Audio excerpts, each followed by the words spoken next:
What can we learn from Rebel Moon Part 2, The Scar Giver, you ask? Well, directed by Zack Snyder, this space opera tells the tale of heroes, led by the fierce Korra, defending a Viking village against space Nazis. Despite the criticism it received, it still offers insights. Despite its flaws, let's dive into the 10 key lessons we can take away from Rebel Moon, Part 2. Starting with our first 3 lessons from the movie. Lesson 1 takes us to the realm of character development.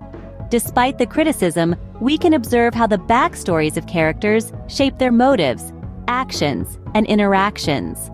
This teaches us that even in a space opera, character depth is crucial for engaging storytelling. Moving on to Lesson 2, we delve into the importance of diversity in casting.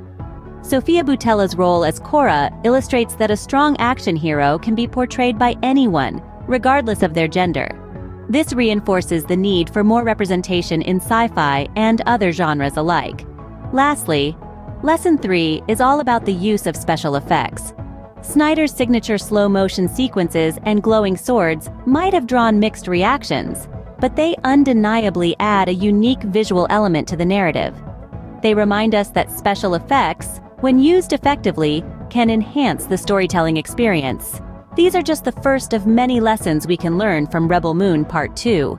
Moving on to Lessons 4, 5, and 6. Lesson 4 is a reminder of the critical role that a well-written script plays in any movie. Rebel Moon Part 2 fell short in this regard, with a script that was deemed lackluster and unoriginal. The dialogue felt wooden, detracting from the talent of the cast and undermining the overall story. Lesson 5 highlights the importance of a strong narrative. The film's plot developments were seen as implausible, the characters' backstories lacked depth, and meaningful interactions were few and far between. A compelling narrative is the backbone of any successful film, and Rebel Moon Part 2 serves as a reminder of this. Finally, Lesson 6 is about pacing. The excessive slow-motion action sequences in Rebel Moon Part 2 disrupted the film's pace, making it feel tedious at times. Pacing is key to maintaining audience engagement, and when it's off, even the most exciting plot can lose its appeal.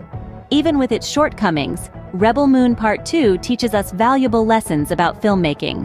Lastly, let's look at the final 4 lessons from Rebel Moon Part 2. Lesson 7. The role of a compelling villain.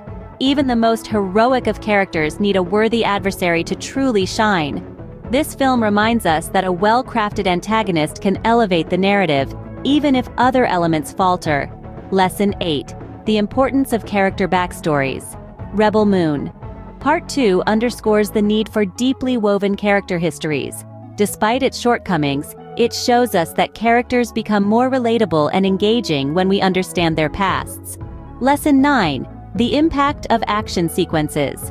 The film's slow-motion sequences and battle scenes serve as a stark reminder that action, when done right, can be a powerful storytelling tool. And finally, Lesson 10. The power of a good ending. No matter the journey, a strong conclusion can leave a lasting impression, for better or worse. These final lessons round up what we can learn from Rebel Moon Part 2. Part D. In summary, despite its flaws and the criticism it received, Rebel Moon Part 2, The Scar Giver, teaches us some significant lessons. It's a reminder that compelling storytelling and character development are as important as action sequences. It shows us the peril of overusing certain techniques like slow motion, and the importance of originality in a genre as vast as sci-fi. It also underscores the need for a tight script and meaningful dialogue to support a talented cast. In the world of sci-fi cinema, even a movie that misses the mark can teach us something valuable. That's all for today's analysis of Rebel Moon Part 2, The Scar Giver. Thanks for watching, and don't forget to hit a like and subscribe.